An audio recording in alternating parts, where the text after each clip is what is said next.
If you've ever had the one batch of cookies emerge from the oven perfectly, only to have the second batch turn out flat and disappointing, don't blame the recipe. It might actually be your baking sheet. Specifically, the problem might be your hot baking sheet. Dropping cookies onto a hot baking sheet, one that just came out of the oven and hasn't had a chance to cool down, means that the butter begins melting even before the cookies go into the oven.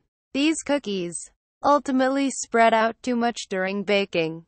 At best, you get some flat and crispy edges, but at worst, your perfect sugar cookie hearts will melt into amorphous blobs and your chocolate chunk cookies will turn into wafers. The solution is easy. Just let your cookie sheets cool for a few minutes before starting another round. These thin metal sheets cool very quickly on top of a cooling rack or even laid over the top of your sink, wherever you can get a little airflow underneath the baking sheet to help cool it down.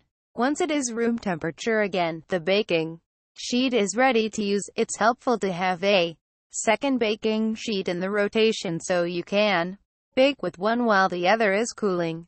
If you don't, you can scoop your cookies out onto a piece of parchment while the baking sheet is cooling. Then lift the cookies onto the baking sheet using the parchment. If you need to work even more quickly, run your baking sheets under cool water and then wipe them dry before using. Just the extra few minutes you take to cool down your baking sheets can make a real difference when it comes to making your last batch of cookies turn out just as beautifully as your first.